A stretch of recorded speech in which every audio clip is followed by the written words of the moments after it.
Hello students. धैर्य classes Malpura के YouTube channel geography with Govardhan Sharma में आपका स्वागत है। हम कक्षा 12 भूगोल विषय का लेशन 19 उद्योग या इंडस्ट्री अध्ययन करेंगे।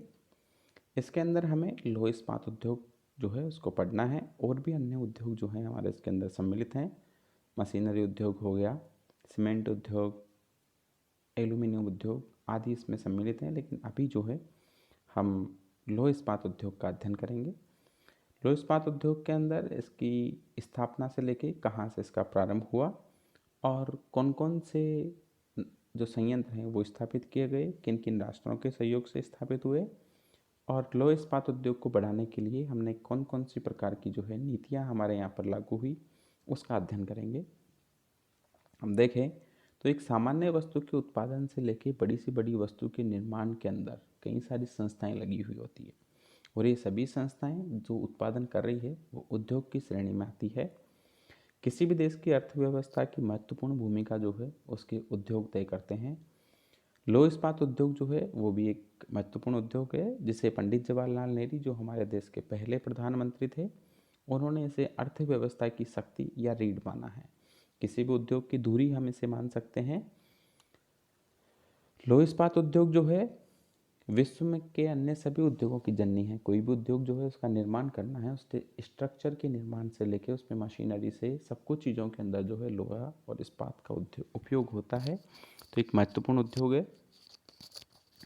भारत में लौह इस्पात उद्योग जो है इसका इतिहास ज़्यादा पुराना नहीं रहा, क्योंकि अगर हम भारतीय सभ्यताओं को देखें तो उसके अंदर सबसे पहले मिट्टी के तांबे से निर्मित वस्तुएं जो है वो प्राप्त होती है, और उद्योग के रूप में जो है ये 19वीं शताब्दी के अंदर जो है उभर कर सामने आता है। भारत में इसकी जो शुरुआत है वो 19वीं शताब्दी के अंतिम दशकों में हुई है, और वर्तमान में भारत जो है 4वें स्थान पर था, लेकिन 2019-20 के उत्पादन के हिसाब से जो है विश्व का दूसरा उत्पादक और उपभोक्ता बन गया है भारत। भारत ने जो है लौह इस्पात उद्योग की विकास यात्रा पहले अपने जो कारखाना है आसनसोल कुल्टी में जिसे लगाया गया था बंगाल आयकन वर्क के द्वारा 1970 ईस्वी में, उससे शुरू होती है। बाद में फंड का अभाव हो गया और ये इंडस्ट्री जो है इसका अधिग्रहण बंगाल सरकार के द्वारा कर लिया गया। बाद में इसका नाम परिवर्तन करके बराकर आयरन वर्कर्स के नाम से जो है इसे जाना जाने लगा। भारत के अंदर सबसे पहले लौह इस्पात उद्योग की शुरुआत जो है उसके जमशेदजी टाटा के द्वारा बिहार के अंदर साक्षी नामक स्थान पर 1907 ईस्वी में Tata iron and steel company, जैसे हम टिस्को के नाम से जानते हैं, उसको स्थापित करके की। उसके बाद के अंदर इसको जो 1918 ईस्वी में स्थापित हुआ हीरापुर के अंदर। फिर भिलाई इस्पात संयंत्र 1955 में। हिंदुस्तान स्टील लिमिटेड जो है इसके 3 संयंत्र हैं, राउरकेला, दुर्गापुर और Bokaro plant. Steel authority of India जो है 24 जनवरी 1973 को इसकी स्थापना होती है, जिसमें भिलाई, राउरकेला, बर्नपुर, सलेम, बोकारो, दुर्गापुर, विश्वेश्वरैया, इस प्रकार से जो है ये 6 आयरन स्टील कंपनी जो है इसके अधीन आ गए, और इसे iron and steel company limited की एक करके सेल की स्थापना कर दी गई। उद्योग का स्थानीयकरण हम देखें कि कहाँ कहाँ कौन कौन से क्षेत्रों के अंदर जो है इस उद्योग का स्थानीयकरण हुआ है।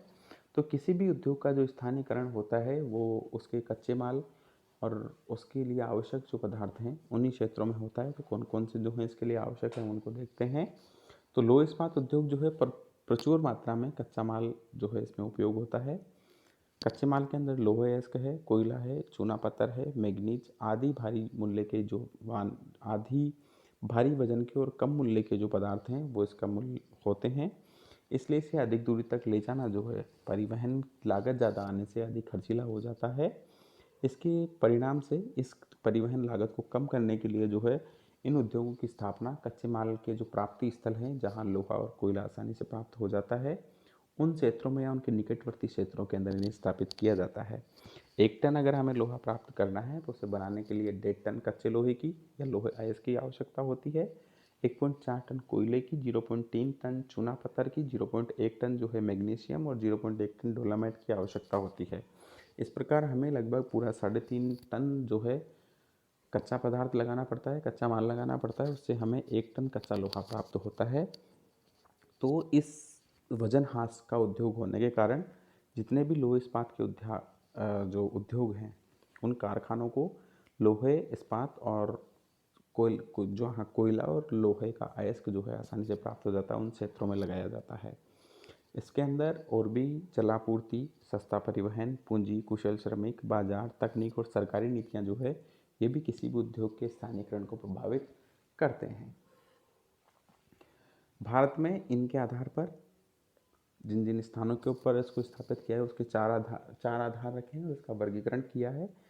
पहला जो है कोयले के निकटवर्ती क्षेत्र, दूसरे हैं लोहे अयस्क के निकटवर्ती क्षेत्र, तीसरा है कोयला और लोहे अयस्क के मध्य वाले क्षेत्र, और चौथा जो है जिसे परिवहन के आधार पर तटीय क्षेत्र या फिर व्यापार की सुविधा के आधार पर जो है जो बंदरगाह वगैरह हैं उनके पास वाले क्षेत्रों के अंदर विभाजित किया गया है। सबसे पहला जो हमारा उद्योग आता है या टाटा जो स्टील कंपनी आती है, वो है Tata iron and steel company, जिसे हम टिस्को के नाम से जानते हैं। इसकी स्थापना 1907 ईस्वी के अंदर जमशेदपुर झारखंड में होती है। इसे कच्चा माल जो है नोआमुंडी और बादाम पहाड़ी से प्राप्त होता है। कोयला इसे झरिया, रानीगंज और बोकारो जो श्रेणियाँ हैं वहाँ से प्राप्त होता है। जल ये सुवर्ण रेखा से और खारकी नदी से प्राप्त करती है। कोलकाता बंदरगाह जो है, यहाँ से इसकी दूरी 240 किलोमीटर है, तो परिवहन की अच्छी सुविधा उसे प्राप्त हो जाती है। इसकी उत्पादन क्षमता जो है उसमें 27 लाख टन तो कच्चा इस्पात और 30 लाख टन जो है बिक्री योग्य इस्पात जो है प्राप्त होता है। इसकी विशेषता ये है कि ये भारत का सबसे बड़ा पहला उद्योग है जो भारत के कुल उत्पादन का 20% इस्पात जो है वो तैयार करता है। साथ ही यह मुंबई, नागपुर और कोलकाता रेल मार्ग के निकट है, इसलिए इसे परिवहन की सुविधा आसानी से उपलब्ध हो जाती है। रेखा चित्र के माध्यम से हम इसको समझ सकते हैं कि कहाँ से नदी निकल रही है और कौन से स्थान पर इसको स्टेबल किया गया है, कहाँ से इसको कच्चा माल प्राप्त हो रहा है और कोयला किस स्थान से प्राप्त कर रहा है, जल की आपूर्ति से कहाँ से हो रही है और ट्रांसपोर्टेशन की जो व्यवस्था है वो किस प्रकार से है। नेक्स्ट जो है वो है हमारा इसको, जिसे हम Indian iron and steel company के नाम से जानते हैं, जो हीरापुर, जिसका प्राचीन नाम बर्नपुर था, पश्चिम बंगाल में स्थित, और 1918 ईस्वी के अंदर इसकी स्थापना होती है। कच्चा माल इसे झारखंड के सिंह भूमि से प्राप्त होता है। वहीं कोयला रानीगंज और झरिया रामगढ़ की पहाड़ियाँ जो है या वहाँ से जो कोयले की खदानें हैं वहाँ से कोयला प्राप्त होता है। दामोदर और उसकी जो सहायक नदी है बराकर, उससे इसको शुद्ध जल की प्राप्ति होती है जो शोधन में कार्य आता है। वहीं परिवहन के लिए कोलकाता यहाँ से 215 किलोमीटर है, आसनसोल 6 किलोमीटर और कुल्टी यहाँ से 11 किलोमीटर है। इसलिए जो उत्पादन सामान है, कच्चा पदार्थ हो गया, तो वो इसे नज़दीक निकटवर्ती क्षेत्रों से प्राप्त हो जाता है। इसकी उत्पादन क्षमता जो है 10 लाख टन है, जिसे बाद में बढ़ाकर 23 लाख टन कर दिया गया। विशेषता इसकी हम देखें तो कुल्टी, बर्नपुर और हीरापुर, इसकी 3 इकाइयाँ हैं, तीनों जो हैं अच्छा उत्पादन करती है। और 1937 के अंदर इसको जो है IISCO, Indian iron and steel company, इसके सहयोग से बंगाल स्टील कॉरपोरेशन की स्थापना की गई थी। इसे भी हम रेखा चित्र के माध्यम से समझ सकते हैं। नेक्स्ट जो है हमारे वो है Visvesvaraya iron and steel company, VISW के नाम से इसे जाना जाता है। इसकी स्थापना जो है 1923 ईस्वी के अंदर भद्रावती, कर्नाटक में की गई है। कच्चा माल इसे बाबा बुदन की पहाड़ी और केमानगुड़ी से प्राप्त हो जाता है। चूना ये मांडीगुआ से प्राप्त करती है तथा शंकरगुड़ा से डोलामाइट प्राप्त हो जाता है। जल इसे भद्रावती नदी से प्राप्त होता है। इसकी विशेषता ये है कि 1951 तक तो इसमें लकड़ी और चारकोल का प्रयोग किया जाता था, लेकिन बाद में विद्युत भट्टी जो है उसका प्रयोग किया जाने लगा। ये कारखाना जो है वर्तमान में सेल के अधीन आता है। इसको भी रेखा चित्र के माध्यम से समझा जा सकता है।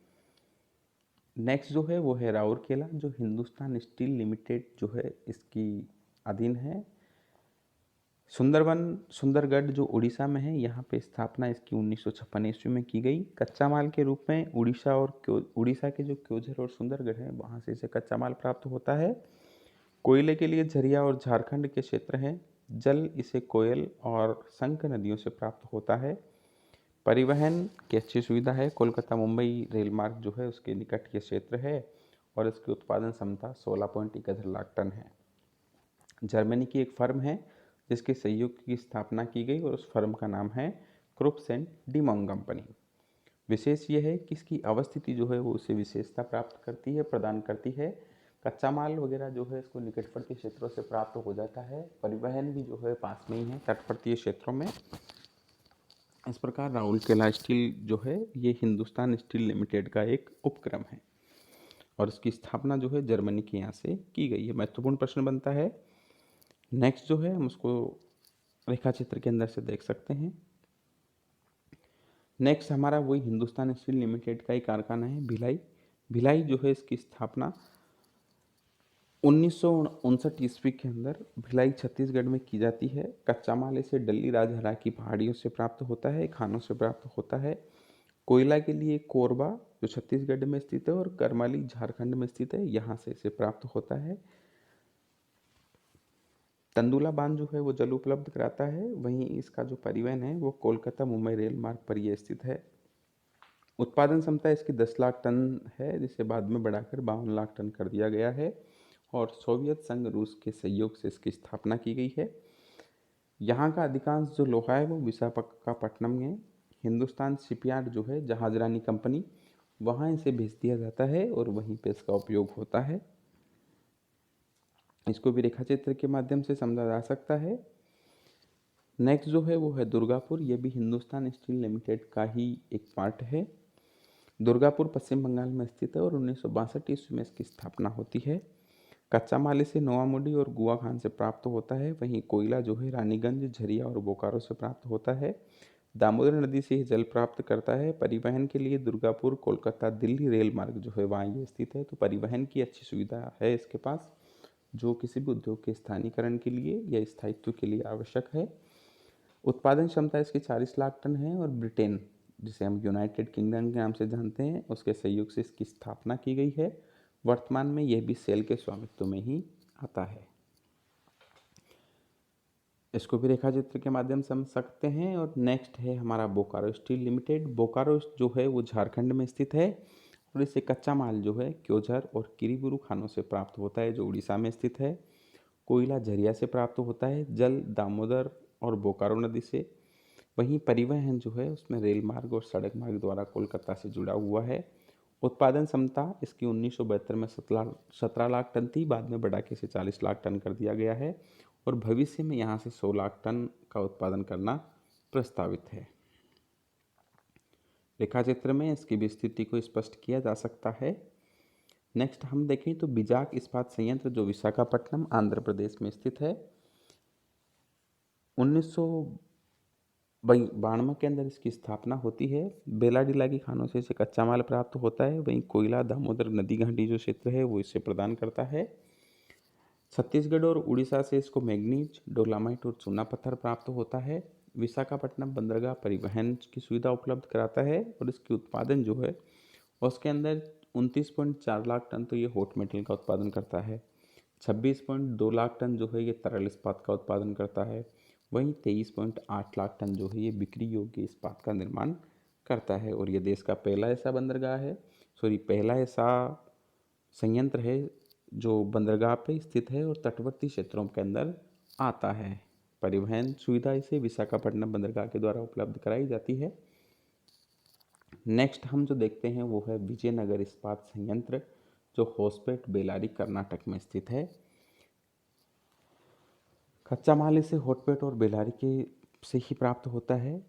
कोयला जो है स्थानीय क्षेत्रों से प्राप्त हो जाता है। परिवहन के अंदर न्यू मंगलूर बंदरगाह जो है कर्नाटक में स्थित है, वहाँ से इसको परिवहन की अच्छी सुविधा प्राप्त होती है। इसकी उत्पादन क्षमता जो है 32 लाख टन है, जिसे 2 गुना किया जाना प्रस्तावित है और ये पहला ऐसा लौह इस्पात संयंत्र है जो भारत का स्वदेशी है और स्वदेशी तकनीक के आधार पर ही तैयार किया गया है। नेक्स्ट जो है वो है हमारा सलेम इस्पात संयंत्र जो सलेम तमिलनाडु में स्थित है और 1982 के अंदर इसकी स्थापना की जाती है।